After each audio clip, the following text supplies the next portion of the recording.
It is time once again, ladies and gentlemen, for another episode of the Apple Circle podcast. We are back this week, more in our regular surroundings, I guess. I'm not at the office this week. Matt, you're still, living that life back in Utah. Yep.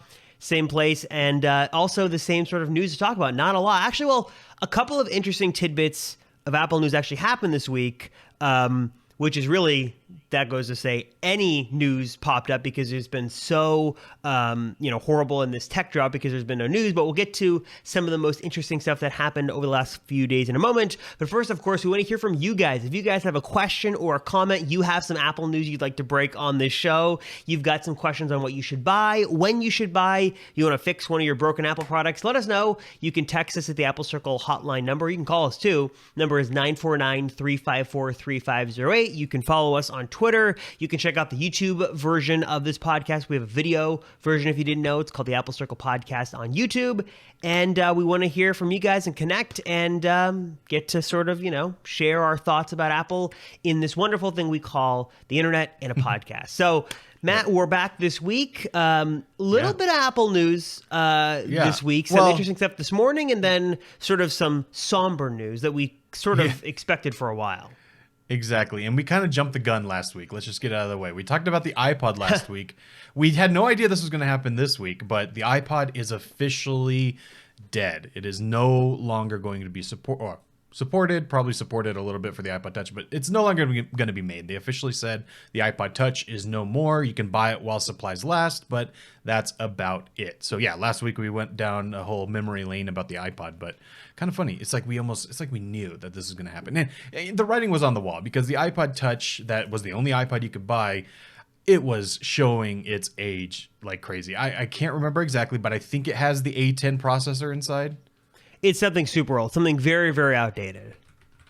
But yeah, so I mean, the iPod Touch is dead, which means the iPod is dead. This is kind of crazy. This is a huge section of Apple's life or product line that is gone. It's kind of crazy to think about. Yeah, and it's just, we talked about it last week, and it was it wasn't a matter of if it was going to happen. It was when it was going to happen because the iPod line was on its way out, and we talked before about all the ways in which the iPod sort of became obsolete, especially the iPod Touch. Though I know there are still a vocal amount of people out there who love this thing. They were giving it to their kids. They had it just as sort of a cheap music player. So if you want it, get them now, because I already saw this morning they're already starting to sell out from stores, and stores are only sort of selling whatever inventory they have left. So get one now if you want to. Matt, do you still have, I know you just bought one for that John Renger video. Do you still have it, and are you going to keep it as sort of a memento now, because now it's going to be discontinued for good?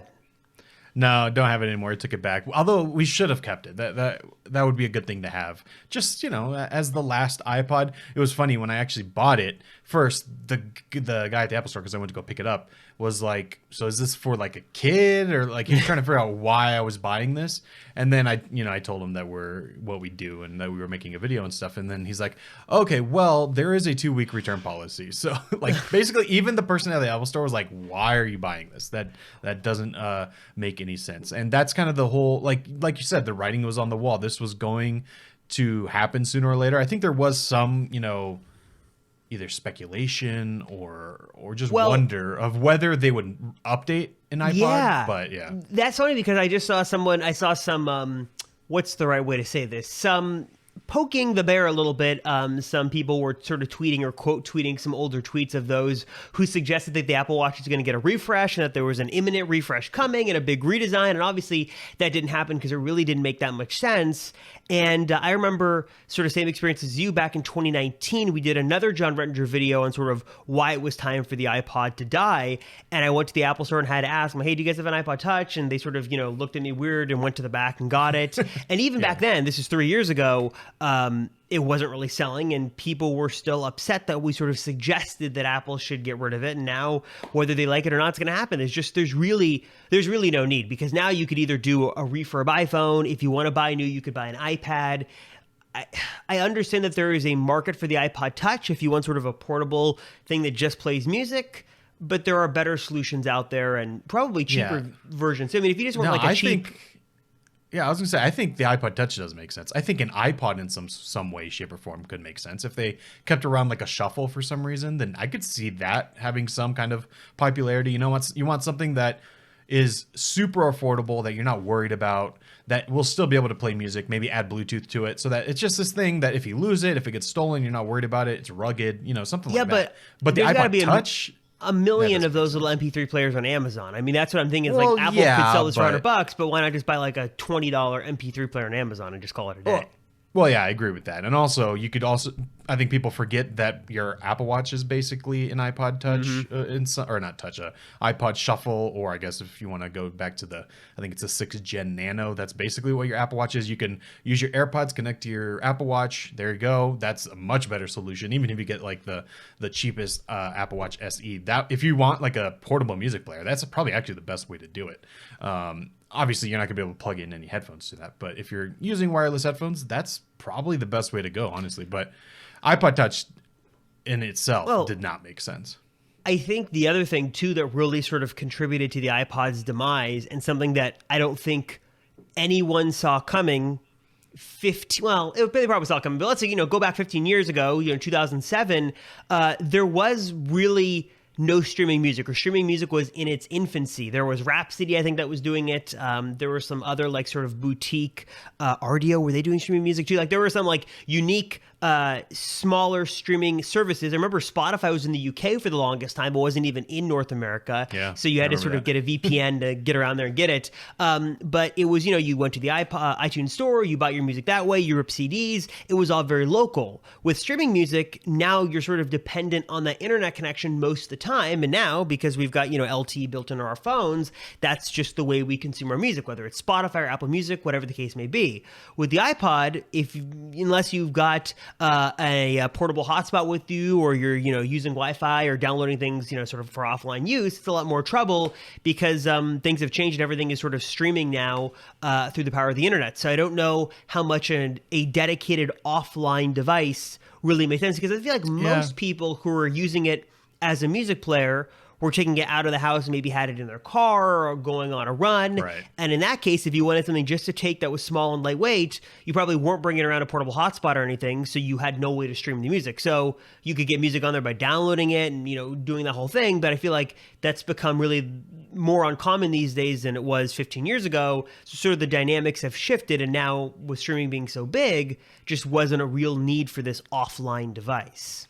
Yeah, I agree with that. I also, on the other hand of that argument, I wonder how many people actually do use streaming services. Like, I mean, obviously we have the subscription numbers, but when you look at the numbers, it's actually not that many people, considering these are global services.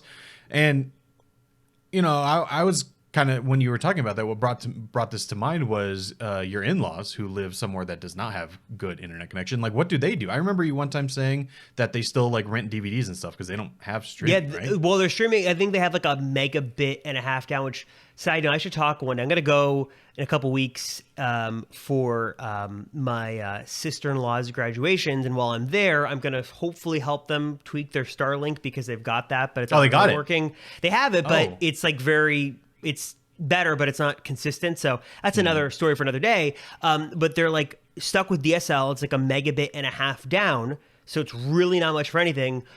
But although it's not great for video, it does do streaming music just fine. And I think that they do most of their listening through, I want to say it's either Spotify or Amazon Music, because I know they have a couple of Echoes and they do use that. So I think that they actually do a lot of audio streaming.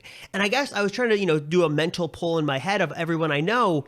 Most people I know either are on streaming music, they're on some kind of subscription thing, or I guess maybe they use CDs. I don't know. I feel like maybe it's just me, but I feel like streaming music is really the vast majority of people these days are on some kind of service, whether it's a free tier or a paid tier, as opposed to buying individual songs. Or you have people, I guess the other end of that equation is those who have accumulated a digital library, whether it was through purchases or whether it was through ripping CDs, and they sort of have their library, it's curated how they want it, and they just sort of move those around. I know a couple of people who like have their master iTunes library and that's what they want and they don't need streaming, though I feel like most people just stream their music these days. Or maybe I'm wrong. No, I think that's true. I was just kind of thinking, is that the case, or are we in kind of like a, not a bubble, because obviously a ton of people use it, but like, is that really that common? I think in other places around the world, probably not, but here in the United States, for sure, I think most people are streaming. And then also, like, on the other real extreme of that, you have those people that want the lossless files that are audio files. Then they have their own curated, they're not even using I guess not iTunes, Apple Music, but they're using, there's this one app that I'm trying to think of, but it's like Tidal. No, even more crazy than that. Like, it's specifically curated for downloading and having your masters for the best quality possible. And you can like, it's a whole crazy system. That's they're in their own world. For the vast majority of people, I think, streaming is just the easiest way to do it. Especially, now that I bring this up, I think the thing that solidifies streaming is all these smart speakers that people have in their house, because whether you intentionally do it or not, if you are playing music through one of those speakers, it's streaming. So whether you think you're paying for it or not, if you're listening through one of these smart speakers like Alexa or Google or the HomePod, you're paying for streaming in one way or another. Well, I guess sort of speaking of lossless audio, should we talk real quick about AirPods Pro 2? Because there were sort of some, I don't want to say new rumors, but just, sort of confirming of rumors we had heard that AirPods Pro 2 are coming this fall. They're going to feature some sort of redesign, either ditching the stem or having a shorter stem.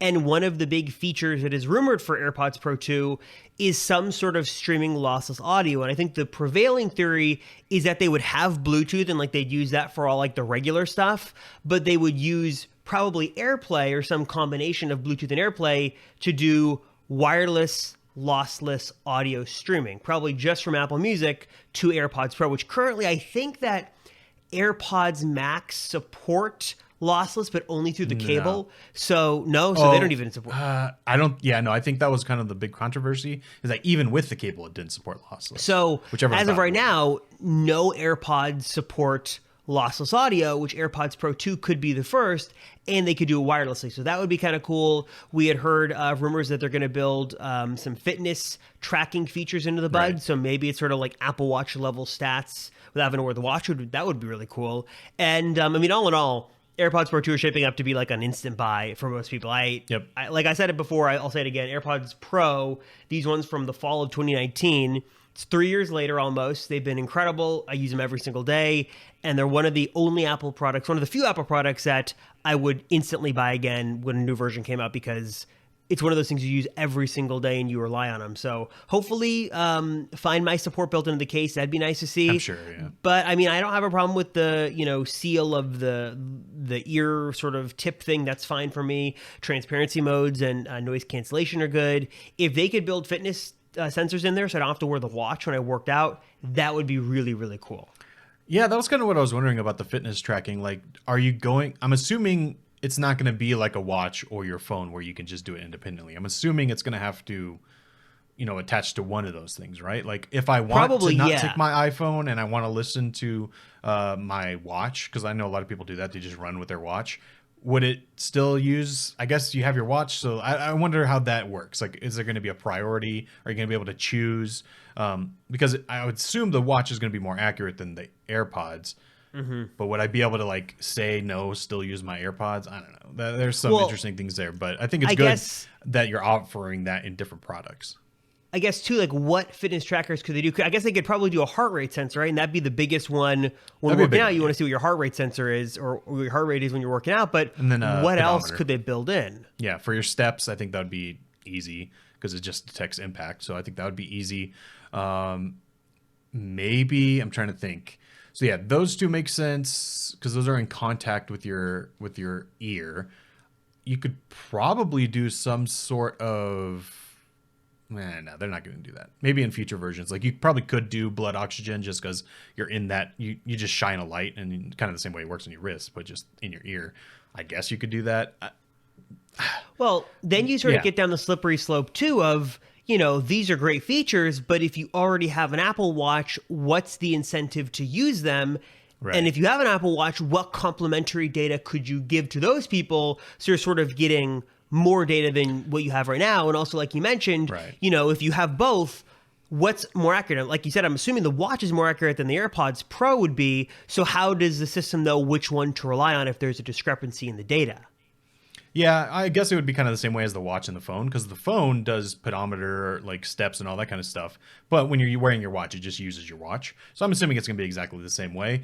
But yeah, I'm glad that they're doing this. Let's put it that way. But I just don't know, because here's what I'm thinking. If you have AirPods, you have to have them connected to something, and it's either going to be your watch or your phone. I guess you could be a weirdo and be running around with an iPad, but like if you have your phone, well, that already has step tracking built in, if you don't have a watch or AirPods. So that's one thing that we're expecting in these AirPods Pro, but that would be redundant. So what else would it do? Heart rate is the only other thing I could think feasibly would be able to fit into AirPods. And that's a good thing. There's nothing wrong with that. So that would add to your phone. And then everything else your watch already does. So it's like, there's only like one thing, really? That's it? Maybe there's something else we're just not thinking of. Yeah, I don't know. I mean, I guess it's going to be interesting to see what they launch with that. I mean, but even if the health sensors were removed, if it weren't there, I think that, better audio lossless streaming alone, plus the improvements to the case, that enough for me would be worth it. Oh, yeah, for sure. I mean, if they just put Find My in the features case, that's it. That would be what I'd want. So that's super cool. We also had rumors that they're going to release a updated version of AirPods Max, but not any hardware changes, just colors, which makes sense for a product of this caliber, of this price. You're typically not updating the features all that much, and I guess I don't really know what else they would do unless there was. I could see them do the lossless support. Right. I could see that happening because I think that was rumored. Didn't John Prosser back when they were gonna add lossless to Apple Music? His speculation was that they were going to also add it at the same time to the Max, because I guess it is possible with what's in the headphones already. So maybe they're just finally going to do that. I could see that happening. Yeah, I mean, it'd be nice for $550 headphones that Apple would turn it on and sort of let you sort of enjoy it. And that's the other thing too is, Mark Gurman, I don't think he said this was a rumor, but he speculated or maybe suggested that Apple should lower the price of AirPods Max, which I will say that if you buy anywhere from Apple, or anywhere but Apple rather, they're like always on sale. So just don't buy at Apple.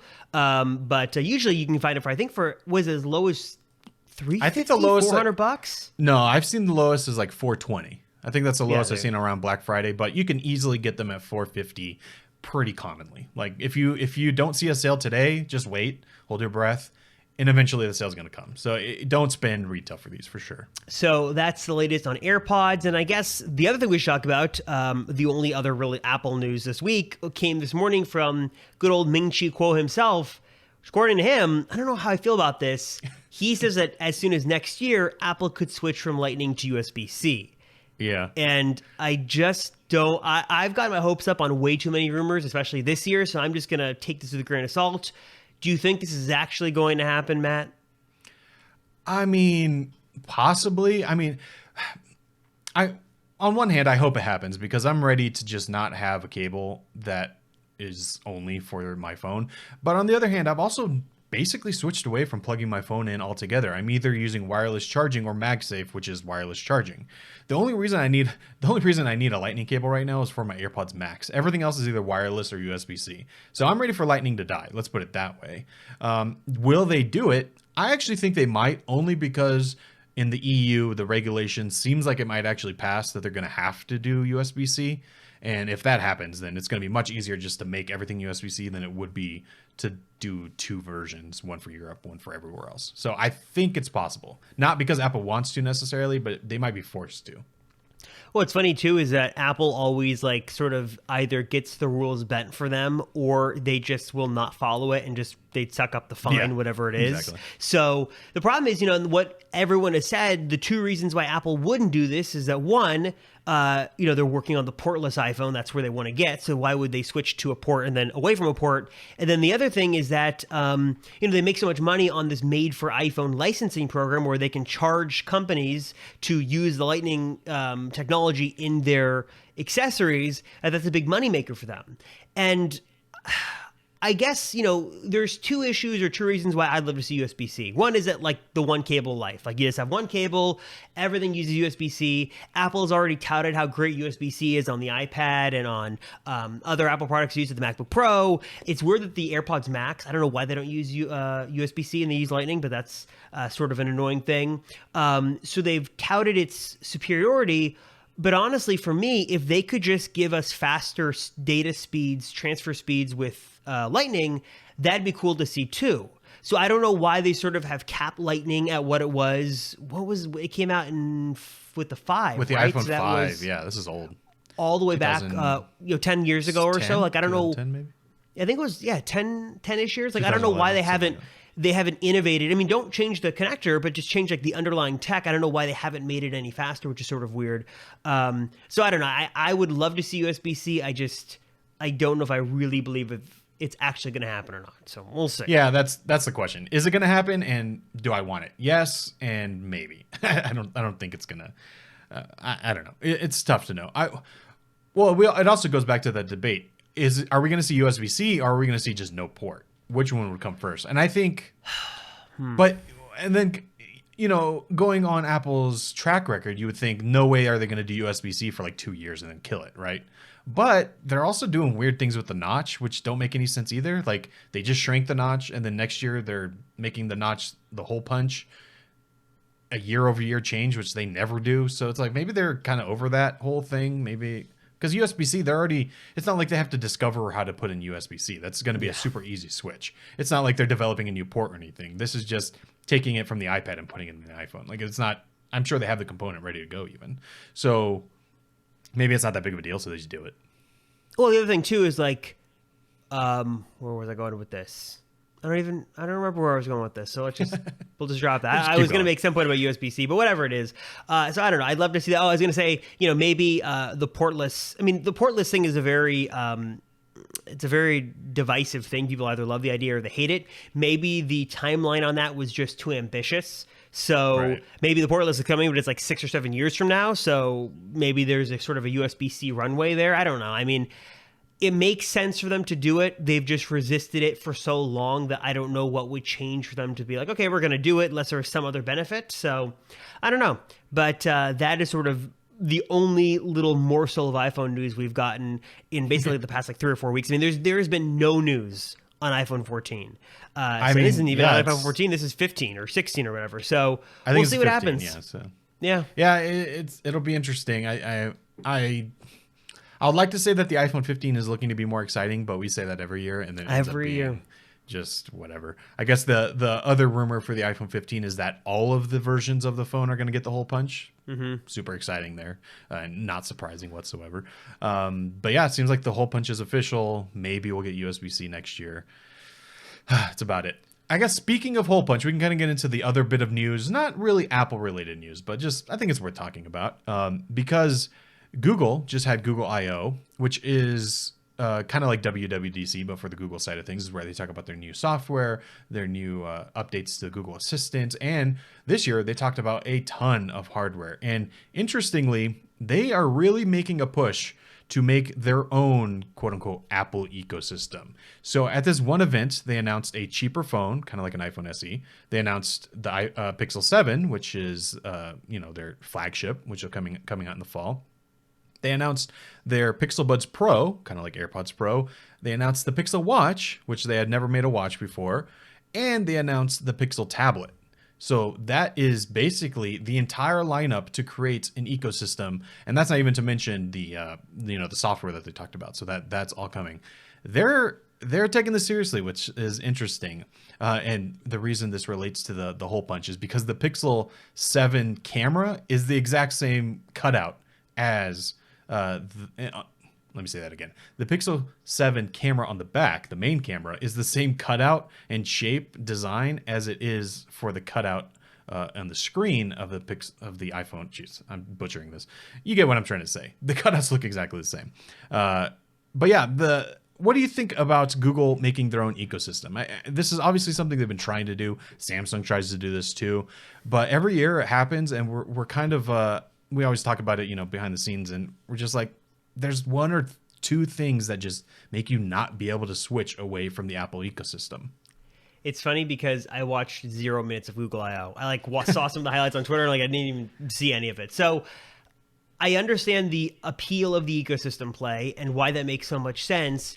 And every single year, like you just said, it always seems like this is the year, it's going to work, it's going to be amazing. I guess call me pessimistic, call me jaded.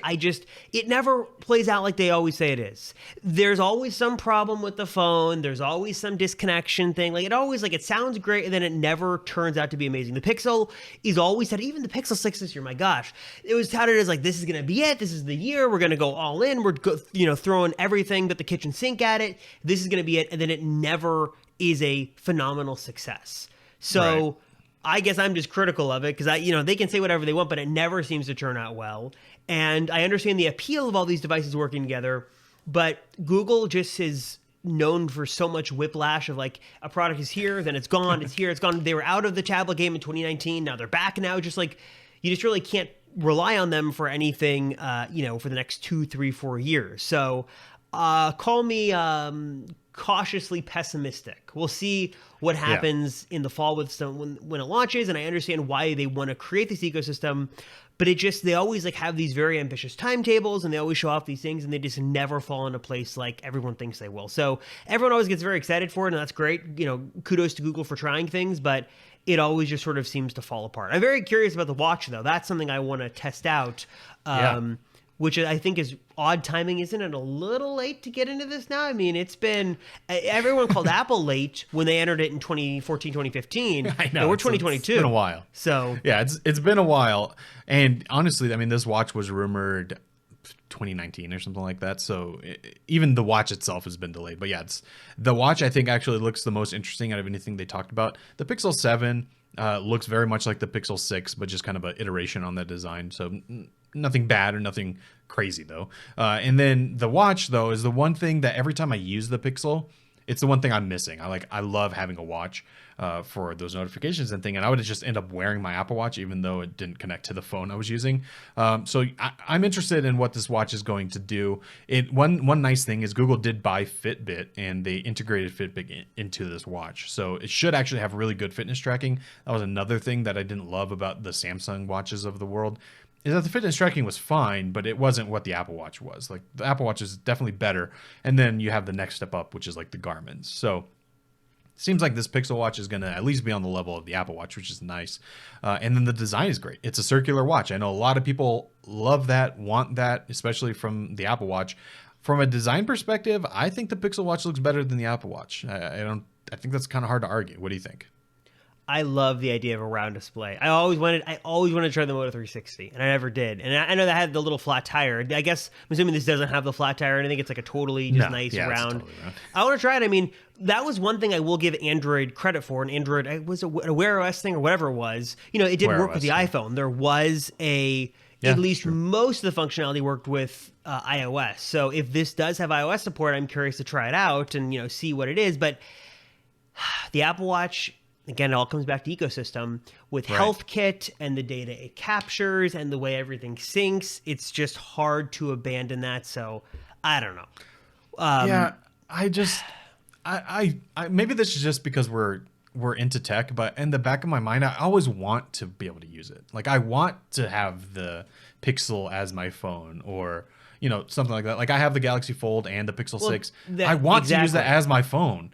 But I know you have it, but why don't you? That was my question for you. You have the Z Fold 3, right? You got the latest and greatest folding flagship. Why don't you use it? What's the issue? Well, I do use it. I just don't use it as my phone. It's got a SIM. It's got a Google Fi SIM in there for data, and that's it. I use it as a bigger screen. So basically, I have my iPhone as my phone, and then I take that with me, or I use it in the house. And when I want to actually do like research or look something up, or I want like a bigger screen experience, and that's why I use the Fold. It's a tablet that fits in my pocket. That's exactly what I'm using it for. It is not my phone though.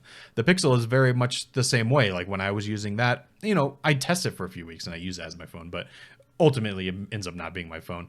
And I use the Pixel as the camera that I'm taking around with me to take some really nice photos and test, but it's not my phone. And it's really just because of that ecosystem. And it's not even because of me. Honestly, if it was just me and I didn't talk to anyone, no problems. I'd be able to switch, no problem.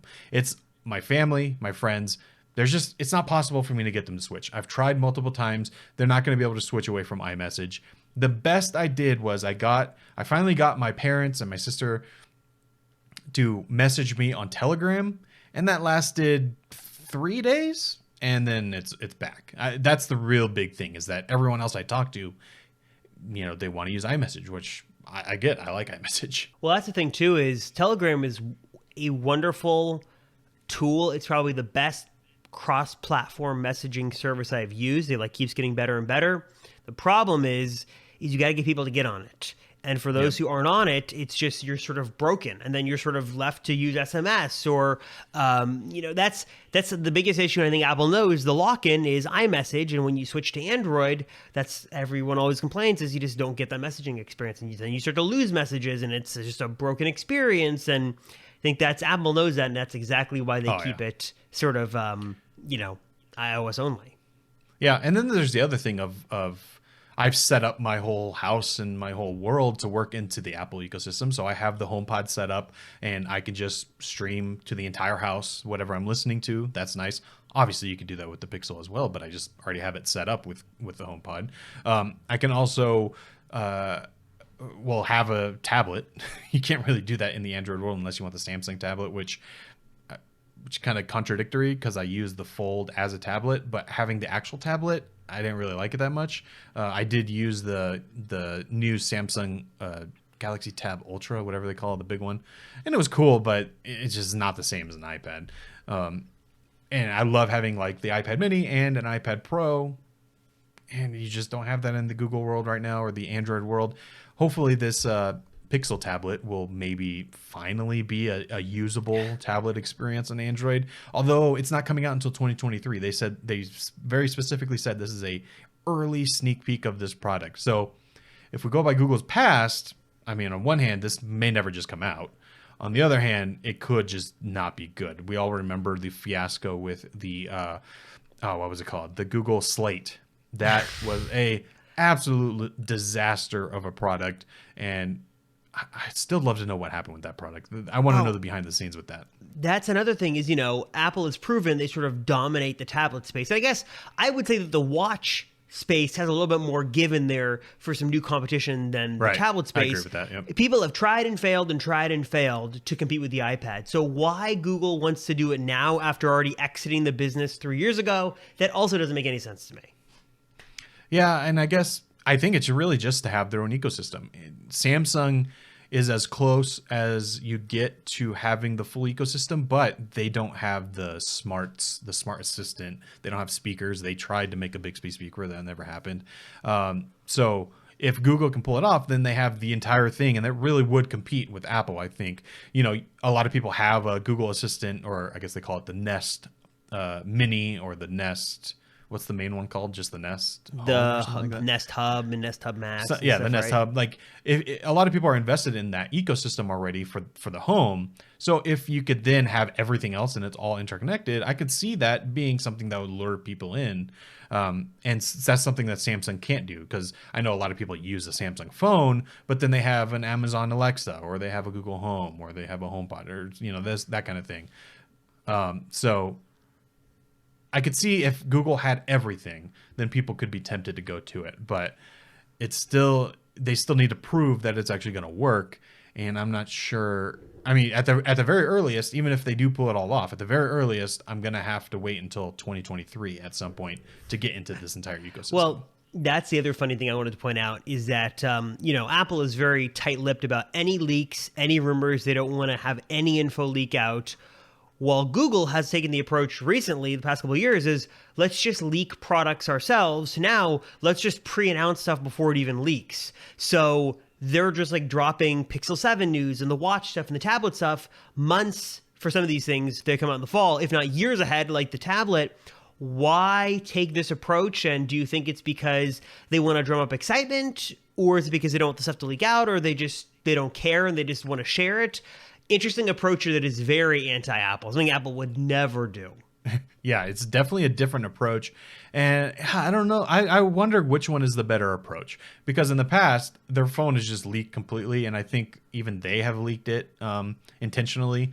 So it's is that better to do that or just announce it yourself? Because on one hand, you're excited for it, and if it leaks out unintentionally, you still know everything about it, but you kind of get that satisfaction of knowing it's finally real. But if they announce it themselves, then it's like, okay, now I got 5 months before it really is out, and then I'm gonna forget about it. So on both hands, that's exactly what I'm thinking. yeah, so it's like, I don't know which one is exactly better. I think having the excitement of what is this phone going to be is better. But maybe the reason they did this is because they realized they can't keep a secret, like it's gonna leak. So they're like, yeah, let's just talk about it ourselves. Because Well, it's like, everything they talked about leaked except for the tablet, and the tablet's not even real. So It's like the idea of Apple at WWDC being like, and here's a sneak peek at the iPhone 14 would never in a million years happen. Yeah. And it's so funny that Google just is like, oh, here it is. Here's 5 things we're working on that probably won't be ready. Remember, was it Google Duplex? They showed that off where it was AI that could answer the questions and could make Still the calls, and that never come. So it's just like, that's just Google's approach is let's just throw everything out there and see what happens. And then you always forget about it. Then no one really cares when it launches. So yeah, and I guess speaking of that, they did also talk about, it's not really a product, but they talked about something, and they showed something that is very interesting. Basically, Google Glass 2.0, in a way. It looks kind of like these glasses. They kind of look like Wayfarers, but in with no sunglasses. And these are augmented reality glasses that are specifically for translation, which, we're expecting any day now, any month now, to see a sneak peek at what Apple's working on with their AR mixed reality headset. And this was probably one of the only things that I, for whatever reason, hadn't thought of. The only use cases that makes a ton of sense and makes AR, work for the future. Like, you could see, like, wow, you can't do this without something like AR glasses. And basically what they do is, when you're talking to someone in a different language, it auto translates in real time, and you see the text almost like closed captioning, but you see it in real world. So they are talking to you, and right next to them, you will see the translation of what they are saying. So if you're speaking a different language, in theory, this wouldn't matter. You can both talk to each other in real time and just read the translation instead of having to, have that issue. And this is something that they've tried with things like the Pixel Buds. I don't know how many people actually use them, but the Pixel Buds do that as well, where you talk to someone in a language and it auto-translates it after. I don't think it's in real time. I think you say it, then it translates and reads it back to you in your ear. So it's a little better than that in theory.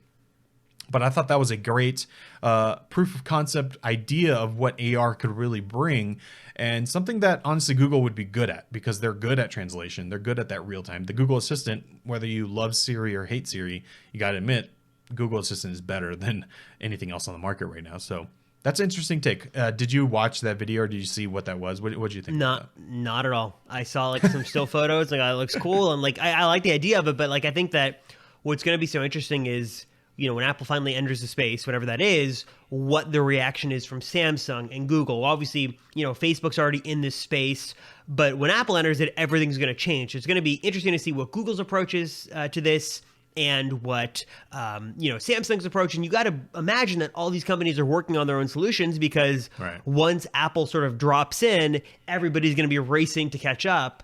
So this looks like a good proof of concept to maybe see more once Apple Glass comes out. Or maybe, this is a case where Apple releases the headset, which is limited and cool, but, really kind of big and bulky, and then Google comes out with Glass. That'd be super cool. Google Glass is way ahead of its time, really, really cool.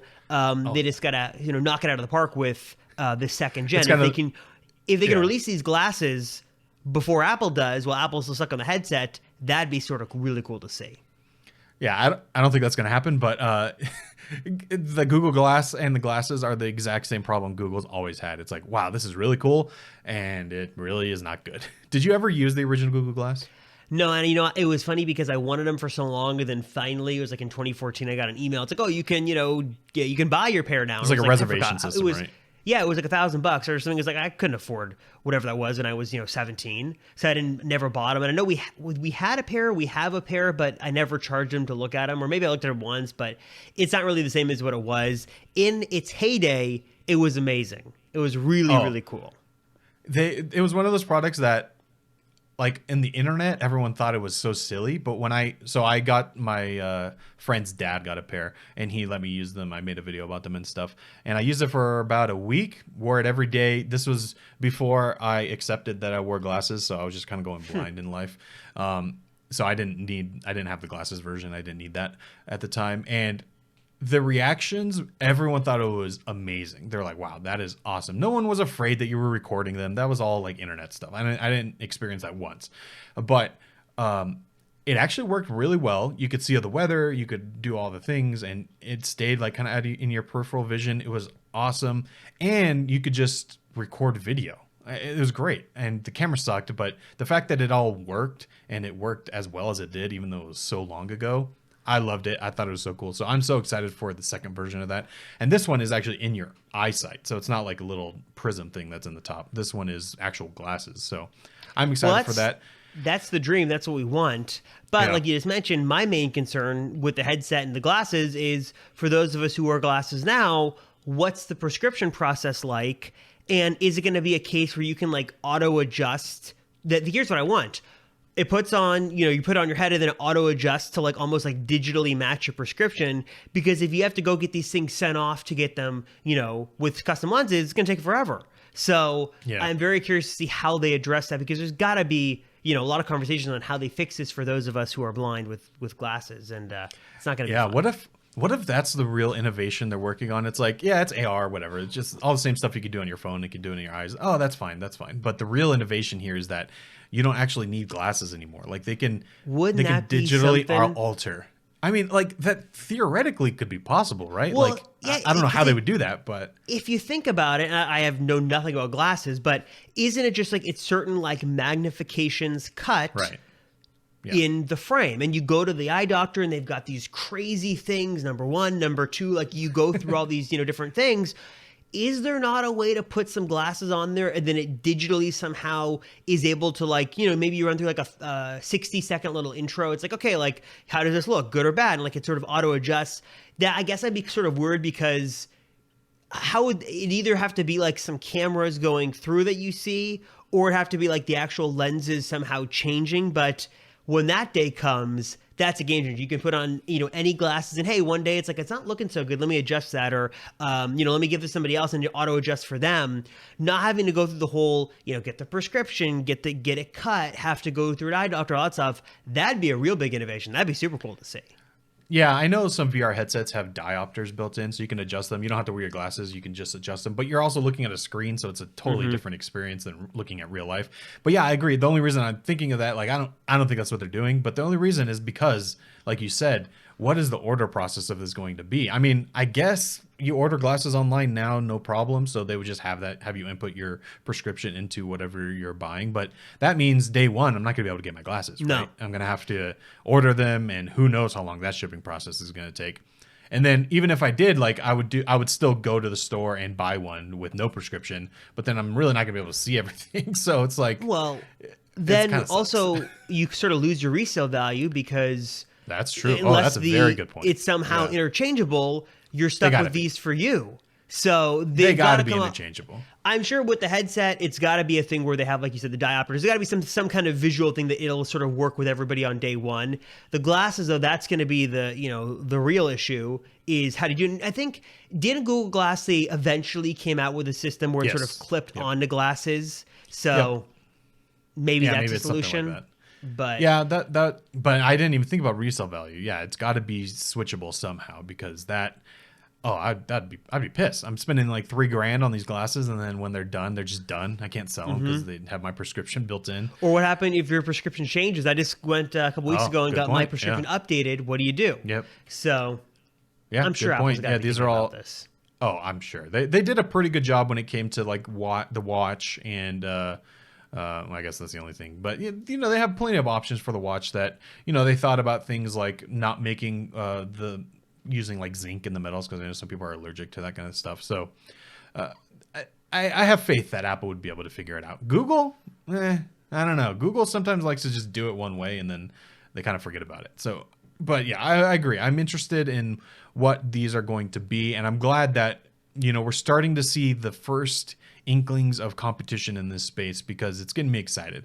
Like for these Google glasses, the ones that they just showed off with the translation, like this would be perfect for me. Just that one feature would be great for certain situations, because my wife is Filipino. She speaks Tagalog and her dialect.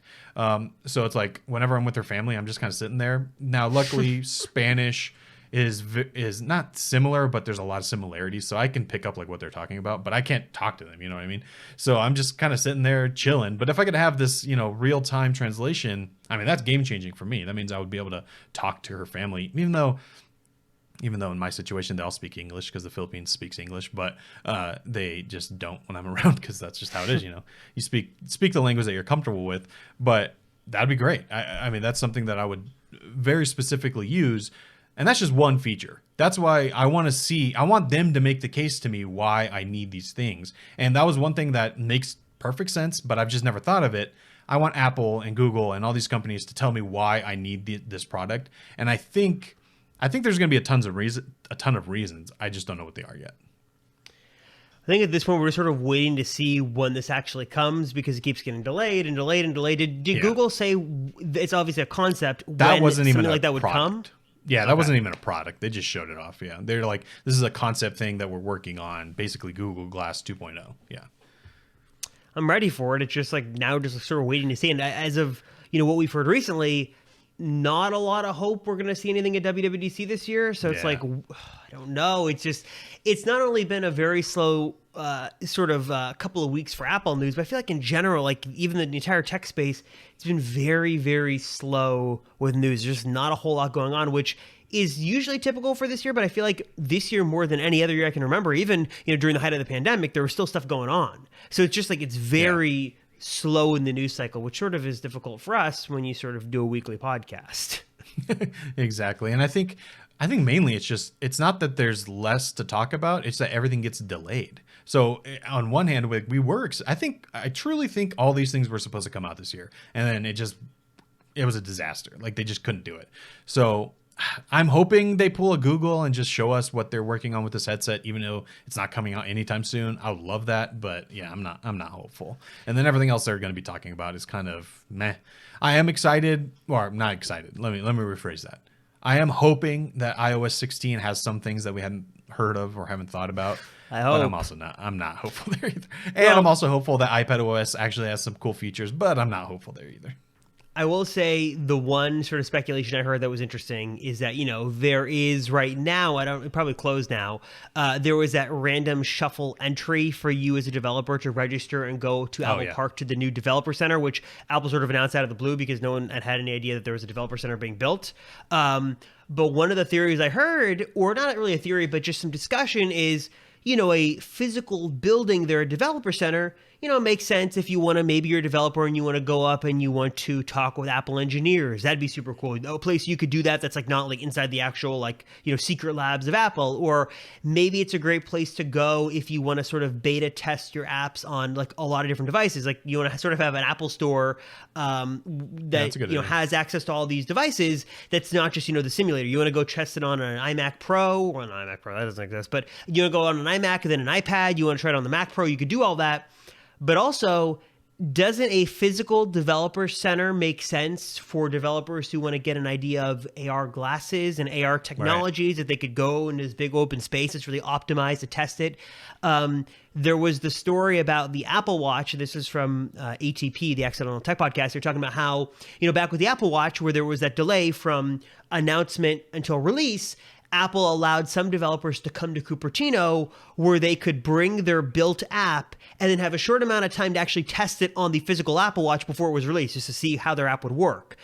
It would make sense that this would be the same thing with the headset, that they could come to Cupertino, come to the developer center after it's already announced, and then before it's released, test their app to actually see how it works, because it's going to be very interesting to see how they can develop these apps in AR without having access to a headset. I wonder if they do like a DTK like they do with the Mac Mini, where you could sign your life away to get one of these sort of prototypes, or not even the final design, just like some kind of prototype headset to test this, because developing AR apps is going to be tough to do without having access to the headset. So that maybe that's a reason why the developer center exists for this AR headset. I don't know. That's just some speculation. Yeah.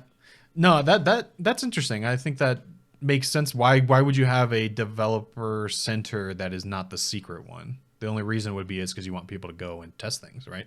So that'd be interesting. But I do, for the headset at least, I don't think they're going to do that. I think a DTK for an unreleased product is a little beyond Apple's comfort level.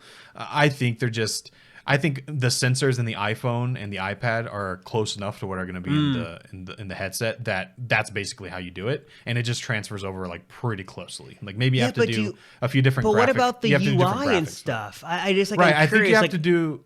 Yeah, I think you have to do different graphics, but I think the spatial awareness of everything might be very similar, which I think that's probably harder than the graphics. But that's we're assuming that the UI is going to be something crazy. Like it could be pretty standard. I mean, especially for this first headset because it's mixed reality, right? So maybe for the VR part of this headset, it's just a screen, which is easy. And then when you go into AR, it's only certain elements that pop up.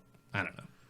Yeah, I'm glad I'm not a developer because I don't know how you would develop for that. I mean, what would make the most sense is to them be like, hey, if you have a Quest 2 lying around, you could sort of use that, but Apple would never touch that with a 10-foot pole with Meta. Yeah.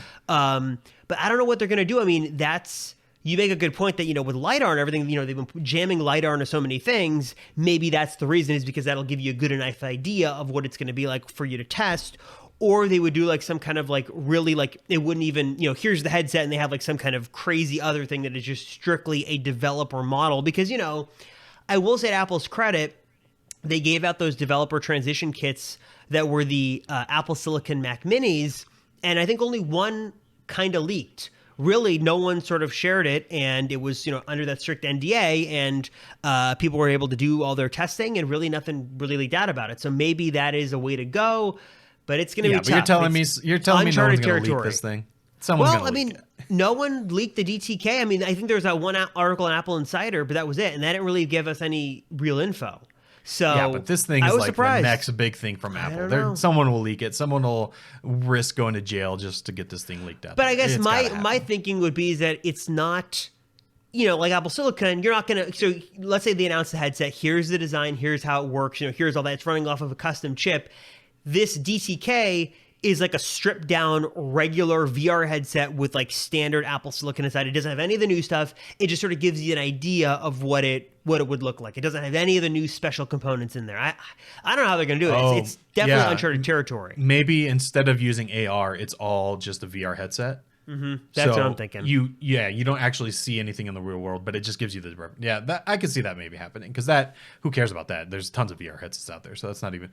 But actually, no. Maybe what you said makes more sense. Is that you could just use your own It's like a BYO VR headset. Bring your own VR headset and whatever one it doesn't have to be the metal one. It could be whatever. There's tons of companies that make them. It's a Vive or whatever, and then I could see that happening. That makes more sense. I don't know. It's going to be really interesting to see how the logistics on this play out. But unfortunately, we've got like no indication that it's coming. I mean, we hope it's coming soon, but we really don't know. So that's the whole other section is that who knows? We just may never see this for like another 3 years. So I don't know. Now that they killed the iPod, we need something to fill that void. So let's shift the iPhone down. That's going to take place of the iPod. And now we need something on top to get us excited again, and hopefully the VR headset comes soon. At the very least, a sneak peek. But I hope we can cross our fingers and hope that we see it at WWDC on June 6th.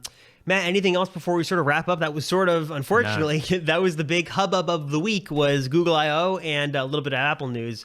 As always, though, we want to know what your guys' thoughts are. Are you excited for the AR VR headset? What do you think it's going to cost? How's it going to work? And also sort of your thoughts on the Google ecosystem. Would you use the Google ecosystem? Would you not? Or anything we talked about, we'd love to know your thoughts. Again, the number is 949-354-3508. You can tweet us. We're the Apple Circle on Twitter. You can leave a comment on the YouTube channel. It's called the Apple Circle Podcast. And also leave us a 5-star rating review in the podcast app because that would greatly help the podcast. Or I guess you can even review in like Spotify too. So wherever you listen to this podcast, leave us a review. That'd be really helpful and we'd appreciate it. As always, thank you so much for watching and listening. I'll see you right back here next week for another episode of the Apple Circle Podcast.